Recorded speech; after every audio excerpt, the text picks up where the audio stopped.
what we're going to do for the next 4 hours, that's a joke, it's only going to be about 25 minutes, is I'm going to take you to a very strange intersection, the intersection of business, human behavior, and motorcycles. Yeah, the three do combine, and what's beautiful about this is there's something to be learned from all three, and I can promise you, you are going to learn from all three, because we're going to look at the world through a different lens than you're used to looking through, and I can guarantee a lot of what you're going to see today you've never given a second of thought to, and that's why we're doing this. So let's talk motorcycles right off the bat, just to set the stage. I'm not here to sell you on riding a bike or tell you what a great life-affirming, life-changing, life-improving sport and activity that it is. What I really just want to do is, well, you'll see, there's a metaphor here. See, most people that have never ridden a motorcycle, if they're riding one for the first time, the first thing that they want to do is they want to look down at the ground in front of them.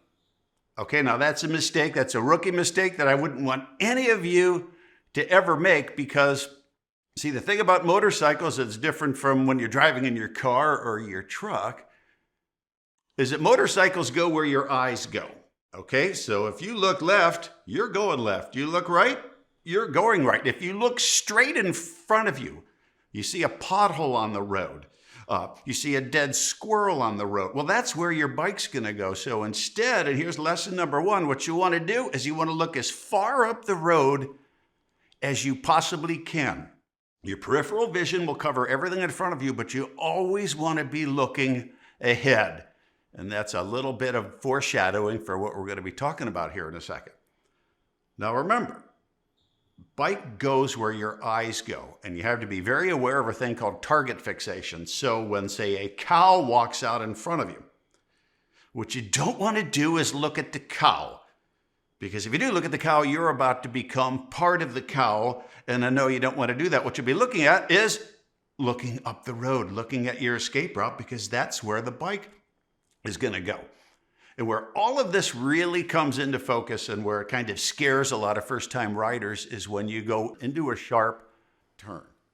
Now, what you would instinctively do, pulling into a sharp curve like the one I'm showing you here, is look at the curve. And what I'm here to tell you is you don't ever want to look at the curve. In fact, you want to look past the curve. You want to look as far beyond that turn as you possibly can, because that's where your bike is going to go. If you're looking straight ahead, you're going right into those trees. If you're looking at that sharp angle of that turn, guess what you're going to hit? You don't want to do that. If there's a school bus coming the opposite direction, you don't want to be looking at that either. You want to look as far ahead in the turn as possible. Through the turn, as they say in the bike world, always look past the turn. Now, see, there's always going to be a lot of turns coming at you. And see, this is our metaphor for the day. Because that turn that's in front of you, that turn, especially a sharp turn that perplexes a lot of first-time motorcyclists, I want you to think of that turn, and I know this is a bit of a stretch, as a customer.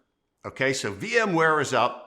You're out in force, you're trying to sell a new customer or convince a new customer to, consume more SaaS or whatever it is, the reason you're there. And see, too many people, like beginning motorcyclists, who look at the turn, just look at the customer in front of them, the potential transaction in front of them, and that's where all of their energy is focused. What I want to convince you to do, and this requires a mind shift, a mindset change, is look through the turn. Look past the turn. What do you want to see happen with that customer when you're gone, when the meeting's over? If all that person has accomplished is to have learned something from you, or maybe signed a deal, had a transaction. See, that's the world we want to move away from. We want to look past the turn. We want to envision that person that you just met with telling others about you specifically, about VMware specifically, and how awesome you are, because here's the deal. If they don't remember what happened when you spent time with them, even if it's just in a Zoom environment, if they don't tell somebody else about you and what happened when you were together, well, that means that nothing happened. And see, that's the transactional world that we're looking to move away from, right? Where business and basic human behavior kick in.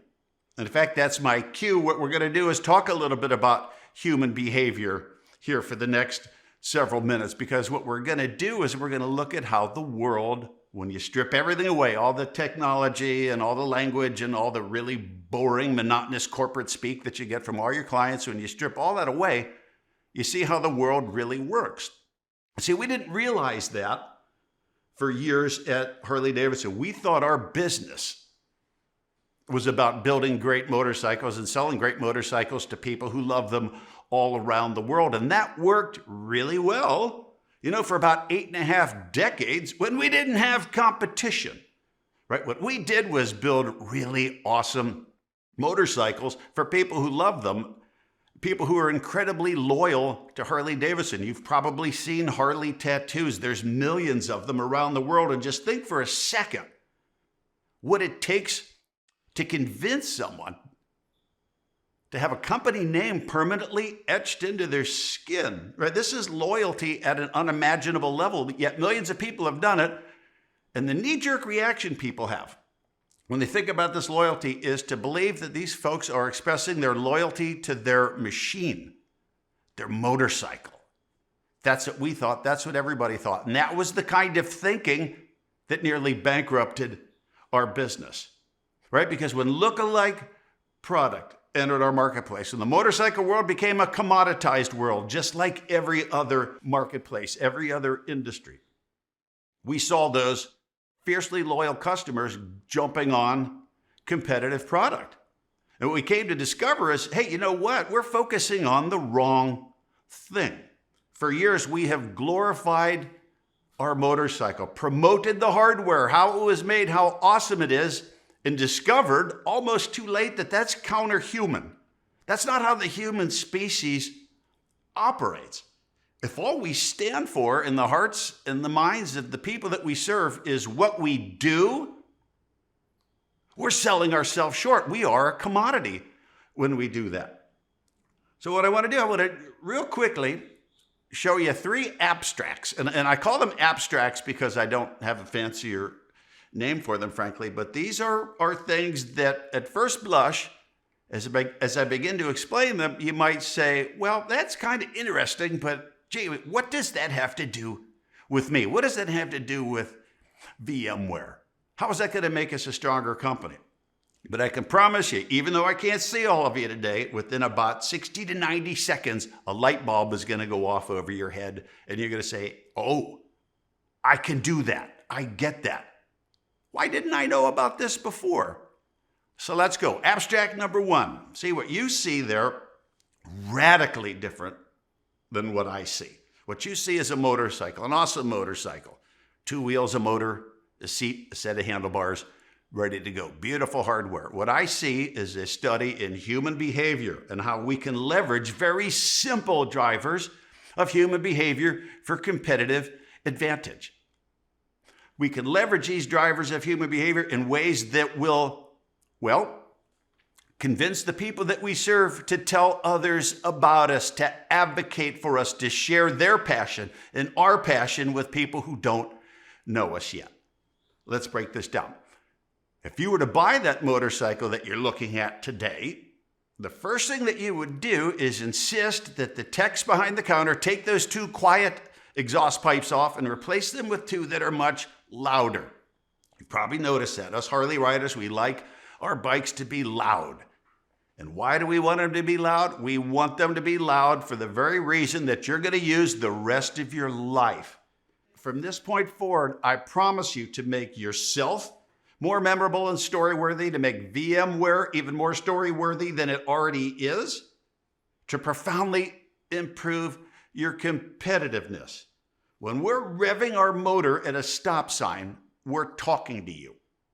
And what we're saying to you, a toddler can understand. 3 simple words. Look at me. Look at me. Why do we want to be looked at? See, here, a magical thing is about to happen. We rev our motor and you look at us out the corner of your eye, from your really cool minivan, or you're standing on the street, wherever you are. Even if you're looking at us for just a split second, when we see you looking at us, a spectacular human reaction occurs.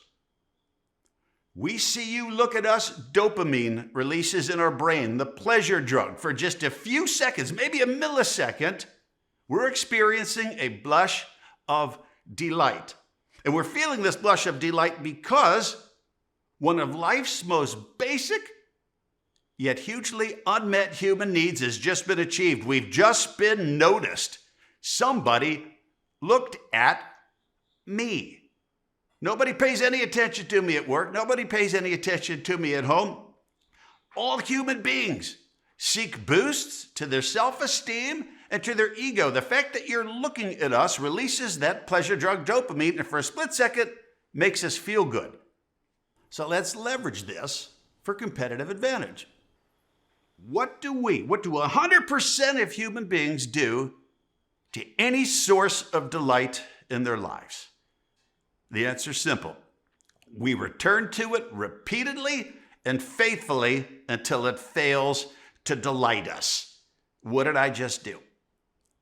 I just defined what loyalty is. We will return repeatedly and faithfully to anything that delights us. So now we think about this from a business standpoint. What are we here to do? What is VMware here to do? Engage clients? Sell things? Right? Give people what they came for? No. What VMware is here to do is to serve as a source of delight for people who aren't accustomed to getting it. Right? To play into that notion that if we can elevate someone's self-esteem, give them a slight boost to their ego, even if it's just for a second, they're going to come back for more. They're going to take your call. They're going to talk to you at the meeting. They're going to welcome you into their offices. This is what loyalty is. It's human. We're not loyal to things. We're loyal to the people behind things. Abstract number 2. What did this guy just tell you that was so obvious you looked right past? What he told you is those same 3 simple words. Look at me, right? I didn't cover myself with war paint like this to make an artistic statement. My body is tattooed so that you will look at me, period, end of discussion. Nobody ever got tattooed to make an artistic statement, right? That's the lie we tell our moms. We get tattooed so that we will be looked at. And why do we want to be looked at? This is abstract point number 2. Every human being on the planet, every human being that you serve or hope to serve, all your co-workers there at VMware, every human being sees himself or herself as the center of the universe. There's no other way for us to see ourselves. Every thought, every feeling that we have, any experience that we have in life is thought about, remembered, or felt relative to how it impacts, me. Center of the universe. That's not an unhealthy, egotistical thing, right? That's human beings. That's humanity. We see ourselves as the center of the universe, and all we do, we are a pleasure-seeking species. We seek out things, people, experiences that make us feel good about ourselves. Period. Why does social media exist? See, the people behind social media, they understand these needs. They leverage these needs and build multi-billion-dollar businesses off of your and my need to be validated, to feel good about ourselves, and to have people listen to us when we're talking about our favorite topic of discussion, which is ourselves. Right? When your Facebook friend, guy named Mike that sat behind you in your 7th grade math class and is somehow your buddy, posts that photo of, the fish that he caught. Mike finally caught a fish. What's he really saying to you? He's saying, somebody, for the love of God, please give me one of these. And when somebody's having a weak moment and they give, first fish catching Mike that thumb up, guess what happens inside Mike's brain? Little blast of dopamine. Somebody just reacted to me. Center of the universe. Feels pretty good. What do we do to any source of delight in our lives? Right? Told you twice. We return to it repeatedly and faithfully until it fails to delight us. And right there in a nutshell is why so many people can't get their face out of their phones. It's the only source of validation they have, the only place where they can find boosts to their self-esteem and to their ego. Yeah, it's kind of sad, but it also points out a really simple opportunity. And that's to basically look at the world through the lens that says, well, we can be here to sell and service, or we can be here to serve as a source of delight for people while selling, while serving.